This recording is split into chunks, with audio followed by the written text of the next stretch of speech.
पिछले वीडियो में हमने लवण के बारे में पढ़ा था। लवण किसे कहते हैं तथा यह कितने प्रकार के होते हैं। अब हम लोग बहुत सारे लवणों के बारे में पढ़ेंगे कि इन सभी लवणों का निर्माण कैसे हुआ तथा इनका उपयोग। ठीक है, तो सबसे पहले आज हम लोग पढ़ेंगे सोडियम क्लोराइड के बारे में कि सोडियम क्लोराइड जो है कैसे बनता है। सोडियम क्लोराइड कैसे बनता है, तो सबसे पहले हम लोग इसके बनाने की क्रिया के जानने से पहले सबसे पहले हम लोग इसका सूत्र जानेंगे कि सोडियम क्लोराइड का सूत्र क्या होता है। तो सोडियम क्लोराइड का सूत्र होता है NaCl। इसका सूत्र होता है NaCl। इसका रासायनिक नाम होता है सोडियम क्लोराइड। ठीक है, तथा इसका व्यापारिक नाम होता है साधारण नमक। साधारण नमक इसका सूत्र होता है NaCl तथा इसका व्यापारिक नाम होता है साधारण नमक। अब हम लोग समझेंगे इसकी बनाने की क्रिया कैसे बनाया जाता है। बनाने की क्रिया,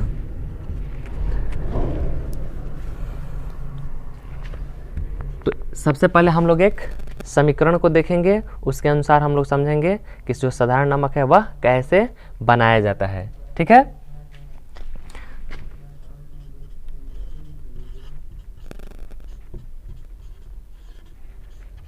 NaOH प्लस HCl अभिक्रिया के फलस्वरूप हमें NaCl प्लस H2O मिलेगा। ठीक है, अर्थात NaOH को हम लोग बोलते हैं सोडियम हाइड्रोक्साइड।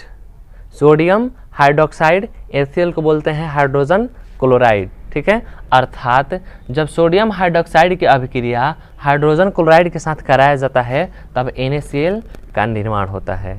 ठीक है, जब सोडियम हाइड्रोक्साइड की अभिक्रिया HCl यानी कि हाइड्रोजन क्लोराइड के साथ कराया जाता है तो NaCl का निर्माण होता है तथा इसके साथ ही साथ जल का भी निर्माण होता है। ठीक है, ये हुआ हमारा सोडियम हाइड्रोक्साइड।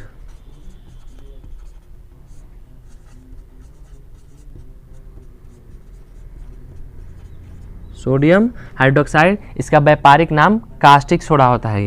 ये HCl इसको हाइड्रोक्लोरिक अम्ल हम लोग बोलते हैं। हाइड्रोक्लोरिक अम्ल, इसके फलस्वरूप हमें हमारा NaCl अर्थात साधारण नमक प्राप्त होता है।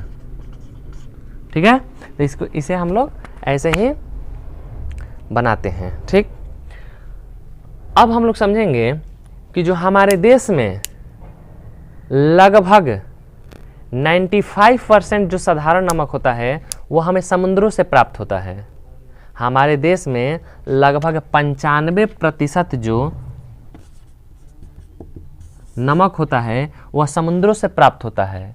ठीक है, इसे हम लोग कैसे प्राप्त करते हैं, जैसे समुद्र के किनारे हम लोग क्या करते हैं कि एक गड्ढा बना देते हैं। ठीक है, समुद्र के किनारे एक गड्ढा बना देते हैं। इसके अंतर्गत क्या किया जाता है कि समुद्र का जो पानी है उसे इसमें रखा जाता है, इसे बटोर कर इसमें रखा जाता है।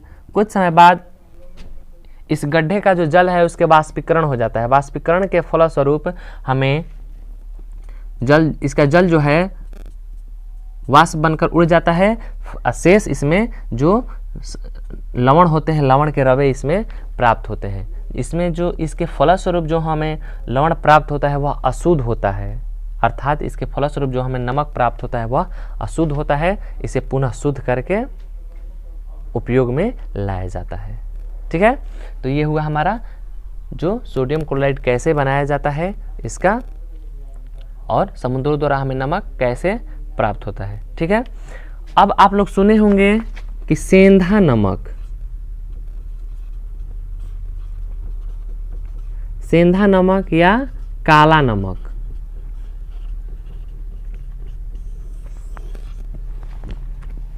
सेंधा नमक और काला नमक के बारे में आप लोग सुने होंगे।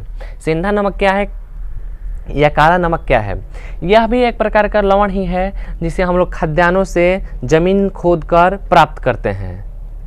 यह वैसा नमक है जिसे हम लोग खाद्यान्नों से जमीन को खोदकर प्राप्त करते हैं। ठीक है, यह जो नमक है अक्सर भूरे रंग का होता है क्योंकि इसमें लाल चिकनी मिट्टी के कण मिले होते हैं। लाल चिकनी मिट्टी के कण मिले होने के कारण इसका जो रंग होता है वह हल्का भूरा टाइप के हो जाता है। ठीक है, तो यही जो हमें खद्दानों से ज़मीन खोदकर जो नमक प्राप्त होता है उस नमक को हम लोग सेंधा नमक या काला नमक कहते हैं। ठीक है, अब आप लोग एक सुने होंगे आयोडीन युक्त नमक। आयोडीन युक्त नमक अक्सर जो हमारे डॉक्टर्स होते हैं या आप लोग टीवी पर ऐड देखे होंगे, प्रचार देखे होंगे, उसमें सलाह दिया जाता है कि हमें हमेशा आयोडीन युक्त नमक ही खाना चाहिए। ठीक है, तो आयोडीन युक्त नमक क्या है? आयोडीन युक्त नमक क्या है हम लोग समझेंगे। यानी कि जब साधारण नमक में सोडियम क्लोराइड में जब हम पोटेशियम आयोडाइड, साधारण नमक में जब हम लोग पोटेशियम आयोडाइड का मात्रा मिला देंगे, साधारण नमक में जब हम पोटेशियम आयोडाइड की मात्रा मिला देंगे, इसके फलस्वरूप जो हमें नमक प्राप्त होता है उसी नमक को हम लोग आयोडीन युक्त नमक बोलेंगे। ठीक है, साधारण नमक में पोटेशियम आयोडाइड की मात्रा मिलाने के फलस्वरूप जो हमें नमक प्राप्त होता है उसी नमक को हम लोग आयोडीन युक्त नमक बोलेंगे। ठीक है, यह नमक जो है आयोडीन युक्त नमक है जो हमारे लिए बहुत ही लाभप्रद होता है क्योंकि इसकी अनुपस्थिति में जब हमारे भोजन में आयोडीन युक्त नमक आयोडीन नहीं रहता है तब हमारे शरीर में ग्वाइटर यानी घेंघा नामक रोग उत्पन्न हो जाता है। ठीक है, तो ये हुआ हमारा सोडियम क्लोराइड कैसे बनता है। ठीक है, इसका समुद्रों से नमक कैसे प्राप्त होता है, सेंधा नमक क्या है, आयोडीन युक्त नमक क्या है। अब हम लोग इसका साधारण नमक का जो उपयोग पढ़ेंगे कि साधारण नमक का उपयोग क्या होता है। तो जनरली इसका फर्स्ट उपयोग होता है कि साधारण नमक का उपयोग हम लोग अपने भोजन में करते हैं। साधारण नमक का उपयोग हम लोग भोजन में करते हैं। इसके अलावा इसका उपयोग हम लोग आचार परिरक्षक के रूप में, आचार परिरक्षक के रूप में करते हैं ताकि हमारा अचार जो है जल्दी खराब ना हो, इसलिए इसका उपयोग हम लोग करते हैं। ठीक, इसका उपयोग, इसके अलावा इसका उपयोग हम लोग साबुन बनाने में, इसका उपयोग हम लोग, इसके अलावा इसका उपयोग हम लोग साबुन बनाने में भी करते हैं। ठीक है,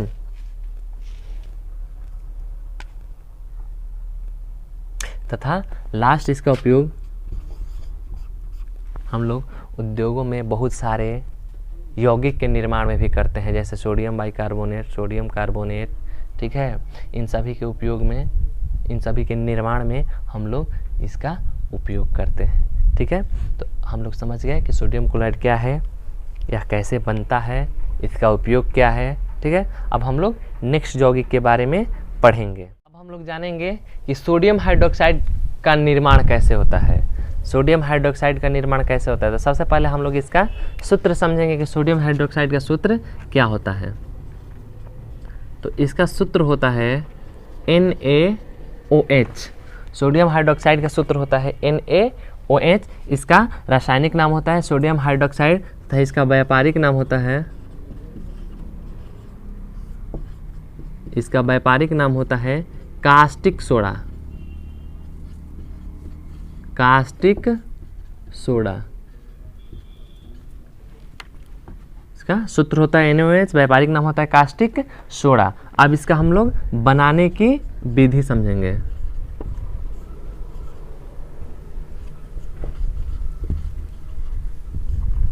ऑब्जेक्टिव में क्वेश्चन आता है, ऑब्जेक्टिव में क्वेश्चन आता है कि सोडियम हाइड्रोक्साइड को किस विधि द्वारा बनाया जाता है। सोडियम हाइड्रोक्साइड को किस विधि द्वारा बनाया जाता हो, तो इसके विधि का नाम होता है क्लोर एल्कली विधि। क्लोर एल्कली विधि। ठीक है, क्लोर एल्कली विधि द्वारा सोडियम हाइड्रोक्साइड का निर्माण होता है। इस विधि के अंतर्गत क्या होता है, अब हम लोग समझेंगे कि इस विधि के अंतर्गत क्या होता है। तो इसके अंतर्गत संतृप्त सोडियम क्लोराइड के जलीय विलयन का वैद्युत अपघटन कराया जाता है। इसके अंतर्गत संतृप्त सोडियम क्लोराइड के जलीय विलयन का वैद्युत अपघटन कराया जाता है। संतृप्त विलयन के बारे में आप लोग पढ़े होंगे कि वैसा विलयन जिसमें और अधिक घुलने की मात्रा को नहीं घुलाया जा सकता है, अर्थात सोडियम क्लोराइड का वैसा विलयन जिसमें और अधिक सोडियम क्लोराइड नहीं घुल सके। ठीक है, तो हम लोग इस विधि के अंतर्गत क्या करते हैं कि संतृप्त सोडियम क्लोराइड के जलीय विलयन का वैद्युत अपघटन कराया जाता है। आपने फर्स्ट पार्ट में पढ़ा होगा वैद्युत अपघटन अभिक्रिया, कि वैद्युत अपघटन अभिक्रिया क्या है। तो वैद्युत अपघटन वैसी अभिक्रिया है जिसके अंतर्गत किसी यौगिक के जलीय विलयन का में विद्युत धारा प्रवाहित कर उसको आयनों में विघटित किया जाता है। वैद्युत अपघटन अभिक्रिया के अंतर्गत किसी यौगिक के जलीय विलयन में विद्युत धारा प्रवाहित कर उसके आयनों में विघटित किया जाता है। इस अभिक्रिया के अंतर्गत उस विलयन में दो छड़ों का उपयोग किया जाता है, एक छड़ को एनोड तथा एक छड़ को कैथोड कहते हैं। उस अभिक्रिया में वैद्युत अपघटन के फलस्वरूप जब विद्युत धारा प्रवाहित करते हैं तो विद्युत धारा के प्रवाह के अंतर्गत जब यौगिक अपने आयनों में विघटित होता है तो जो शुद्ध धातु होता है वह कैथोड पर, जबकि अशुद्ध धातु एनोड पर जमा हो जाता है। ठीक है, तो इस अभिक्रिया के अंतर्गत हम लोग वही करेंगे। ठीक है, क्लोर एल्कली विधि में सोडियम हाइड्रोक्साइड के निर्माण में हम लोग वही करते हैं। इस विधि के अंतर्गत सोडियम क्लोराइड के संतृप्त जलीय विलयन का वैद्युत अपघटन कराया जाता है। वैद्युत अपघटन के फलस्वरूप जो सोडियम क्लोराइड है वह अपने आयनों में विघटित हो जाता है। जो सोडियम क्लोराइड है वह अपने आयनों में विघटित हो जाता है। ठीक है, विघटन के फलस्वरूप जो सोडियम आयन है, विघटन के फलस्वरूप जो सोडियम तथा क्लोरीन आयन है, तो क्लोरीन आयन ऑक्सीकृत होकर एनोड पर क्लोरीन गैस मुक्त करती है। ठीक है, हमने पहले ही आपको बताया कि वैद्युत अपघटन अभिक्रिया में दो छड़ों का इस्तेमाल किया जाता है, एक एनोड तथा एक कैथोड। ठीक है, एक एनोड का छड़ तथा दूसरा कैथोड का छड़। तो इस अभिक्रिया में क्या होता है कि जब सोडियम क्लोराइड अपने आयनों में विघटित होता है तो जो क्लोरीन आयन है वह ऑक्सीकृत होकर एनोड पर क्लोरीन गैस में मुक्त होती है, जबकि सोडियम जो है वह धातु के रूप में कैथोड पर जमा हो जाता है। ठीक है, अब यही जो सोडियम धातु है पुनः जल के साथ अभिक्रिया करके सोडियम हाइड्रोक्साइड का निर्माण करता है। ठीक है, तो इसे हम लोग समीकरण द्वारा देखेंगे कि क्या होता है।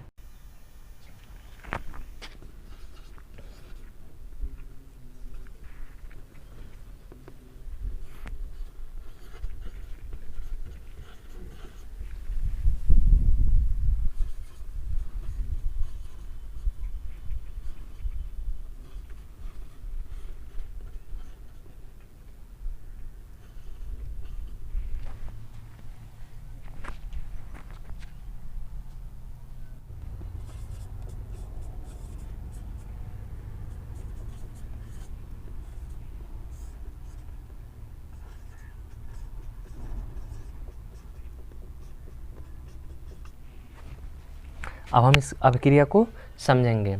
देखिए यहाँ पर क्लोरीन जो है, हमने अभिक्रिया से पहले आपको बताया,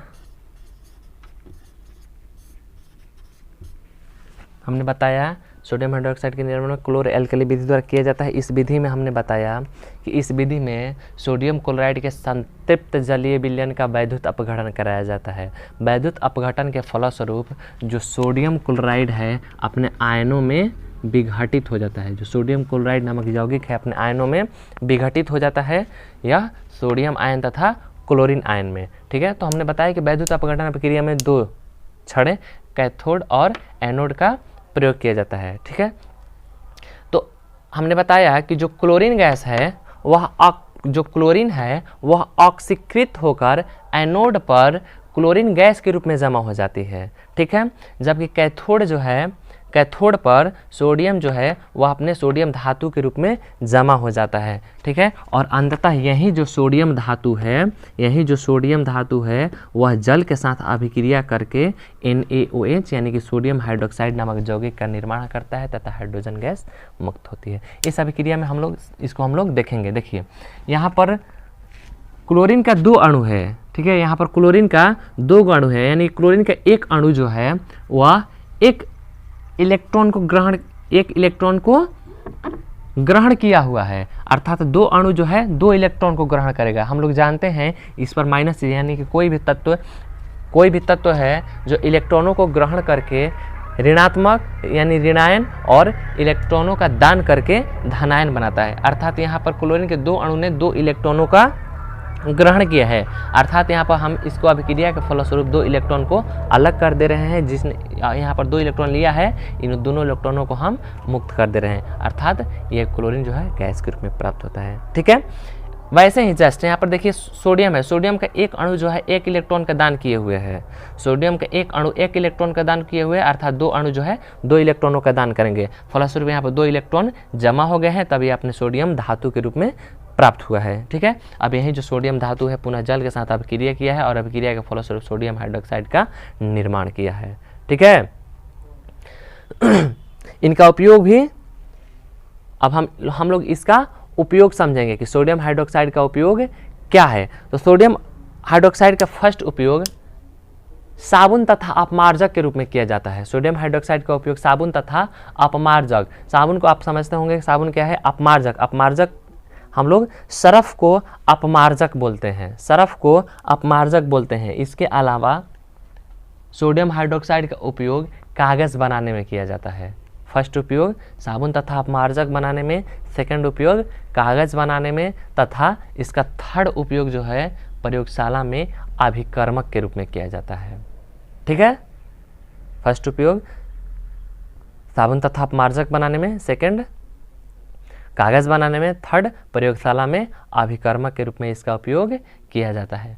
तो आप लोग समझे कि सोडियम हाइड्रोक्साइड क्या है।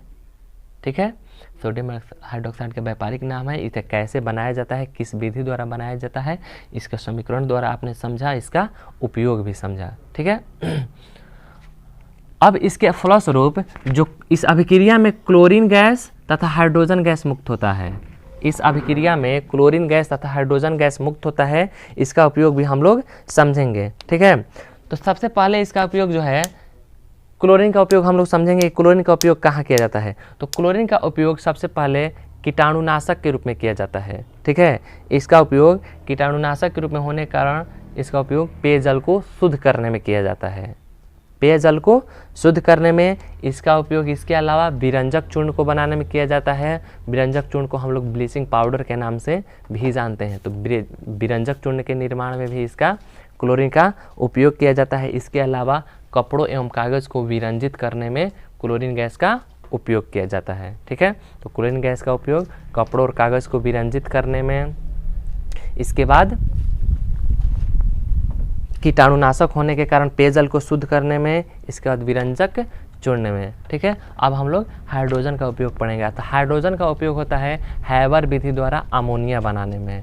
इसका उपयोग हाइड्रोजन का उपयोग होता है हैबर विधि द्वारा अमोनिया बनाने में, तथा वनस्पति तेल का हाइड्रोजनीकरण कर उसे वनस्पति घी बनाने में। वनस्पति तेल का हाइड्रोजनीकरण कर उसे वनस्पति घी बनाने में, हाइड्रोजनीकरण में हाइड्रोजन का उपयोग होता है। ठीक है, तो हाइड्रोजनीकरण कर वनस्पति घी बनाने में भी हम लोग इसका उपयोग करते हैं। ठीक है, तो इस वीडियो के साथ साथ आप लोगों को अपना नोट्स मिल जाएगा, नोट्स को नोट कर लेना है कॉपी पर।